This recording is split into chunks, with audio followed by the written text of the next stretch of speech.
Hello senior administrative officers aspirants, welcome to exam में DG guys. जैसे आप सबको पता होगा, अभी प्रीवियस ईयर क्वेश्चंस पेपर को हम लोग एनालाइज कर रहे हैं, राइट।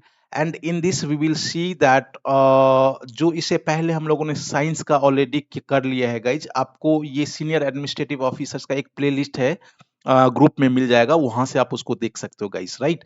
सो टुडे जो आज का एजेंडा है गाइज, हम लोग देखेंगे द नंबर ऑफ क्वेश्चंस जो कि आईआर से कितना है, उसका डिफिकल्टीज एंड लेवल क्या है, प्लस जो कौन कौन से चैप्टर से आ रहे हैं questions. If 10 questions are there, out of 10 कौन सा क्वेश्चन किस चैप्टर से आ रहा है, this is very important guys.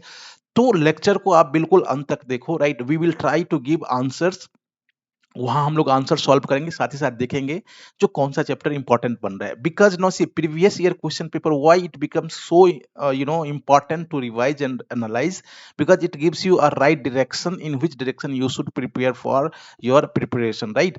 So let us start guys. If you are watching for the first time, I'll tell every one of you to subscribe the channel, plus you must join telegram group, right? Why telegram group? Because every day we are putting 10 important senior administrative officers से related question हम लोग put करते हैं। More than 205 all aspirants are there, plus time to time we share information related to your exam.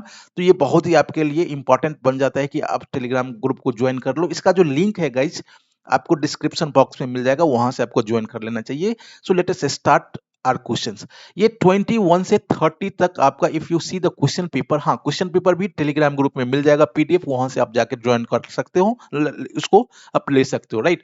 तो if you analyse, तो 21 से 30 तक IR का है गाइज, राइट। इंडस्ट्रियल रिलेशन का मींस 10 क्वेश्चंस आउट ऑफ 120 आपका आईआर से आ रहा है। So it's a huge chunk, you can not ignore it, right. और yes, you can say that कि the aspirants who are from science background और humanities background, जैसे कि हिस्ट्री, ज्योग्राफी, पॉलिटी, तो इन उन सब एस्पिरेंट्स के लिए थोड़ा मुश्किल हो सकता है, but it is not impossible. यदि आप सही से पढ़े, easily you can cover it. हाँ, मैनेजमेंट एंड कॉमर्स के लिए थोड़ा ये चिर परिचित वाली सब्जेक्ट है, right. So let us start guys, today our first question. ये 21 का जो जैसे पार्ट बी स्टार्ट होता है, 21 का कह रहा है, which one of the following is not a trend of industrial relations in the post economic reform scenario? Now see, the questions को आपको ध्यान से पढ़ना चाहिए, नॉट लगा हुआ है। क्या जो इंडस्ट्रियल रिलेशन एक ट्रेंड नहीं था, किसमें? The post economic reform scenario. No see, if you study your IR, इसमें एक चैप्टर आता है इवोल्यूशन ऑफ इंडस्ट्रियल रिलेशंस। उसमें आप देखोगे 3 फेज में आईआर है, इंडस्ट्रियल रिलेशन इंडिया में है। पहला है जो प्रायर टू मींस इंडिपेंडेंस, मतलब ब्रिटिश राज में कैसा था। पोस्ट टू इंडिपेंडेंस मतलब आजादी के बाद क्या इंडस्ट्रियल रिलेशन का सिनेरियो रहा। और तीसरा है गाइज, जब आपको पता है जो जब इकोनॉमिक रिफॉर्म हुआ था 1990s में, राइट, तो उसके बाद क्या था सीन इंडस्ट्रियल रिलेशन का, राइट। तो इसमें कह रहा है कौन सा ट्रेंड में नहीं था। पहला ऑप्शन है guys, consumers and community have emerge as important actors influencing the industrial relation strategy of both the employer and trade union.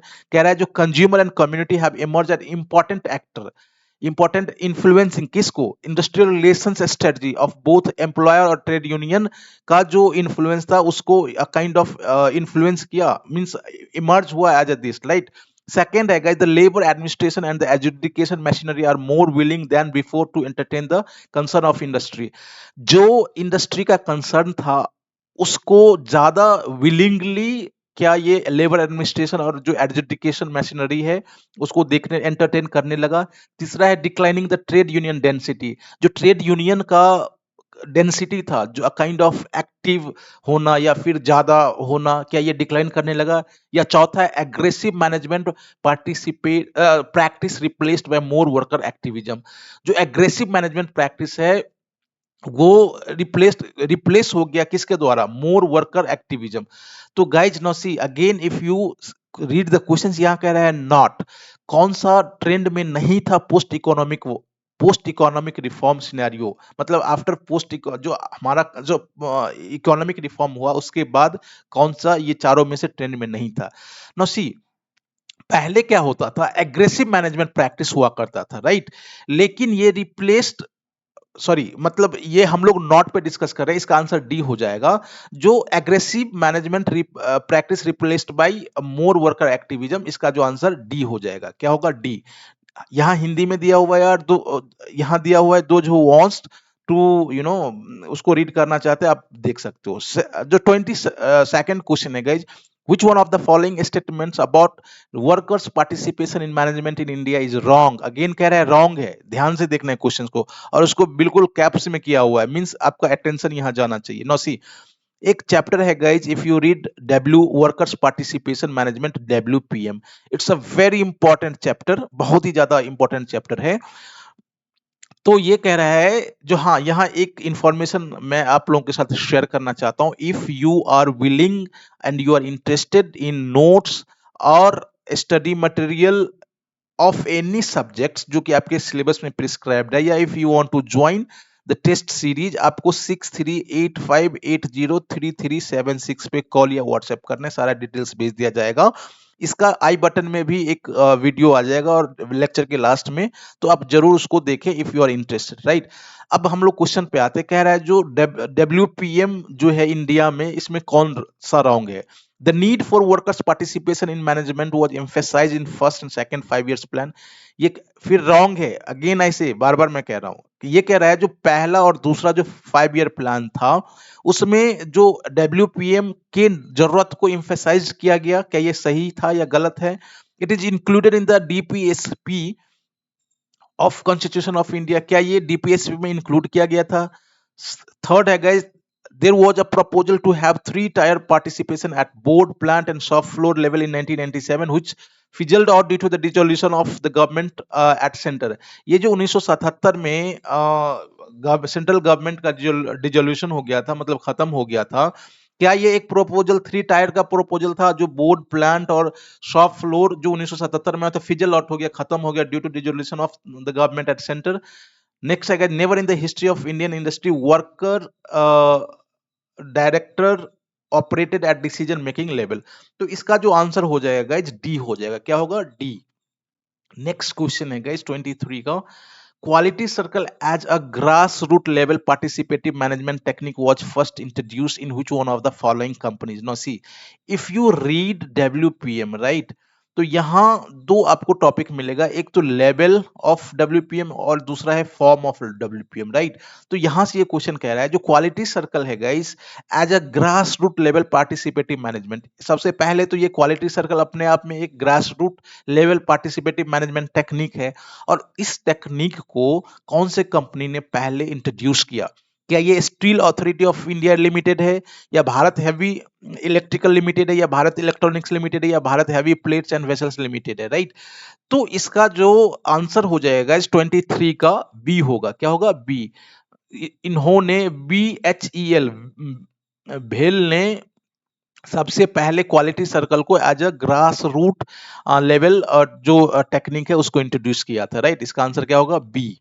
Next question है गाइस 24th का, although this questions may be from HRM, वहां एक जो employ disciplinary discipline the forms of discipline है, वहां से ये question लिया गया है guys. The hot stove rule governing the disciplinary action is given by, सबको पता है, ये आंसर हो जाएगा। Now see, if you have joined or you might have experienced, we ask this kind of questions in our Telegram group. तो फिर से मैं कहूंगा everyone of you to join the Telegram group, आपको वहां इस तरह का क्वेश्चंस मिल जाएगा इजीली, राइट। नेक्स्ट क्वेश्चन है 25th क्वेश्चन है guys, the code of discipline which was formulated for voluntary regulation of labour management relations was ratified by Indian labour conference in the year. कह रहा है the code of discipline which was formulated for, किस लिए formulate किया गया था? Voluntary regulations of labour management, ratified किया गया किसके द्वारा? इंडियन लेबर कॉन्फ्रेंस, किस साल में? नसी गाइज, इस क्वेश्चन से सब कुछ से पहले आपको क्या देखना है, व्हेन यू प्रिपेयर IR, जब आप इंडस्ट्रियल रिलेशन की तैयारी कर रहे हो तो इन दैट ईयर जो है गाइज इंपॉर्टेंट बन जाता है, जैसे कौन सा एक्ट कब आया या कौन सा चीज कब हुआ, राइट। तो ये सब इंपॉर्टेंट हो जाता है, इसलिए ईयर को आपको याद करना जरूरी हो जाता है। क्या ये 1955 में था, क्या ये 1956, 1958 या 1959? तो इसका जो आंसर हो जाएगा गाइज ये 1958 में हो जाएगा, सी में हो जाएगा, राइट। नाउ नेक्स्ट है guys, the schemes of shop councils and joint council as form of workers participation was introduced under. Now see again, as I told, there are two topics: level of WPM worker participation management and forms of WPM। ये chapter जो है guys बहुत ही ज्यादा important है। तो ये जो दो shop councils and joint councils forms है किस चीज का, WPM का, और उसको किस कब इंट्रोड्यूस किया गया था, किसके तहत, क्या ये 42nd अमेंडमेंट जो कॉन्स्टिट्यूशन ऑफ इंडिया होता है उसमें इंट्रोड्यूस किया गया था, या ये 20 पॉइंट्स इकोनॉमिक प्रोग्राम के अंडर इंट्रोड्यूस किया गया था इन दोनों स्कीम को, सॉफ्ट काउंसिल्स और जॉइंट काउंसिल्स स्कीम को, या फिर ये रिकमेंडेशन था इंडियन लेबर कॉन्फ्रेंस का, या क्या ये रिकमेंडेशन था second national commission on labour. इन चारों में से कौन सा ऑप्शन होगा गाइस? तो इसका आंसर बी हो जाएगा। क्या होगा? 26 का बी हो जाएगा, 20 point economic programme. Next question है guys, worker participation in management was introduced in. Now see how 2014 में ये चैप्टर जिन्होंने भी पढ़ा होगा ना 10 आउट ऑफ 10 लाया होगा। अगेन ऐसे जो जिसने भी WPM workers participation management chapter को सही से पढ़ा होगा 2014-15 में, इन्होंने 10 आउट ऑफ 10 लाया होगा। और क्वेश्चंस बहुत ही इजी है गाइस, बहुत ही इजी है। राइट, ये कह रहा है जो workers participation in management was included, जो नसी जब इफ यू रीड WPM, इसमें एक टॉपिक आता है रेगुलेशंस, जो या फिर इवन एक अलग से चैप्टर ही है जो legislation related to industrial relations in India. एक चैप्टर का नाम है, टॉपिक का नाम है, जो इंडस्ट्रियल रिलेशंस है उसको रेगुलेट करने के लिए उससे रिलेटेड जो क्या प्रोविजन है आपके कॉन्स्टिट्यूशन ऑफ के जो भारत के संविधान में। राइट, तो ये चैप्टर बहुत ही इंपॉर्टेंट है गाइज, आपको WPM तो देख ही लेना चाहिए। क्या ये article 41 of the constitution of India है, या आर्टिकल 42 या 43 है या 44? राइट, तो इसका जो आंसर हो जाएगा सी हो जाएगा, article 43 of the constitution of India, जहां workers participation in management include किया गया था। Right, which one of the following statement with regard to workers director scheme? Now see again guys, WPM workers participation management scheme वहीं से आ रहा है guys, सही नहीं है। फिर आपको ये देखना है जो नॉट करेक्ट, ये ध्यान से देखना है। व्हेन जो क्वेश्चंस आप पढ़ोगे ना, you have to concentrate on bold letter, और जो कैप्स है उसको ध्यान से देखना है। राइट, तो ये कह रहा है जो वर्कर्स डायरेक्टर स्कीम जो इंडिया में है गाइज, कौन सा सही नहीं है? क्या it was introduced by central government, क्या ये सही है related to W workers director scheme? Initially it was introduced only for a public sector manufacturing unit. पहले पहले शुरुआत में क्या ये सिर्फ पब्लिक सेक्टर, जो पब्लिक सेक्टर का मैन्युफैक्चरिंग यूनिट था उसी के लिए इंट्रोड्यूस किया गया था? It was introduce only for few selective nationalised bank, क्या ये कुछ नेशनलाइज्ड सेलेक्टिव नेशनलाइज्ड बैंक में के लिए इंट्रोड्यूस किया गया था? या फिर in the banking sector out of two worker directors, one represent the officers and the other represent the workers? क्या ये बैंकिंग सेक्टर्स में out of two worker director, एक जो ऑफिसर्स रिप्रेजेंट करे और दूसरा वर्कर, क्या ये वहां किया गया था? राइट, तो इसमें कौन सा गलत है? which one is not correct? हाँ, तो कौन सा गलत है? तो 28th का आंसर हो जाएगा गाइज। इसका आंसर यदि आप सही से पढ़ते हो तो ये सी हो जाएगा, it was introduce only for a few selective nationalised bank, ऐसा नहीं था। इसका आंसर सी हो जाएगा। राइट, ये गलत है।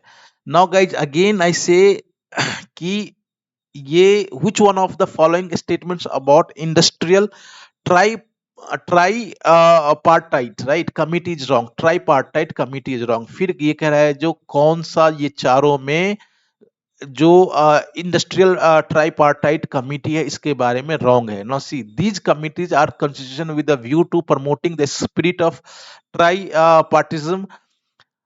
These committee deliberate on industry specific problems related to workers. These committee are statutory and the permanent. These committees are outcome of deliberation of Indian Labour Conference in 1944। तो इसका answer है guys ये सी हो जाएगा। ये जो है गलत है, ये स्टैट्यूटरी और परमानेंट नहीं है, ऐसा कुछ नहीं है। राइट, तो ये इसका आंसर सी हो जाएगा। नेक्स्ट क्वेश्चन है guys, which one of the following was the first statutory bipartite committee for workers participation management in India? No, see again WPM है guys। कह रहा है जो इन चारों में से कौन पहला जो स्टैट्यूटरी स्टैट्यूटरी बाइपार्टाइट कमिटी था डब्ल्यूपीएम के लिए? क्या ये सेफ्टी कमिटी था, या ग्रीवांसेस रिड्रेसल कमिटी था, या कैंटीन मैनेजमेंट कमिटी था, या वर्क्स कमिटी था? तो इसका आंसर हो जाएगा जो वर्क्स कमिटी। तो गाइज इस तरह से हमने देखा 10 इंपॉर्टेंट आईआर का, जिसको भी डिफिकल्ट लग रहा होगा, है नहीं, एक्चुअली इजी है। यदि आप नोट्स पढ़ते हो या स्टडी मटेरियल जो प्रोवाइड किया गया है हमारी टीम के द्वारा, easily you can score 80% out of this, right? यदि आपने सही से पढ़ लिया, प्लस टेस्ट सीरीज आपने लगा लिया, और प्लस जो हम लोग एमसीक्यू लाने जा रहे हैं गाइज 500 मोस्ट इंपॉर्टेंट, ये तीनों का कॉम्बिनेशन आपको 80% लाने में कोई नहीं रोक सकता है गाइज। Thanks for watching. हम लोग नेक्स्ट अब अलग कोई डिफरेंट सब्जेक्ट को एनालाइज करेंगे, and we'll come to that. Thank you, thanks for watching, stay tune.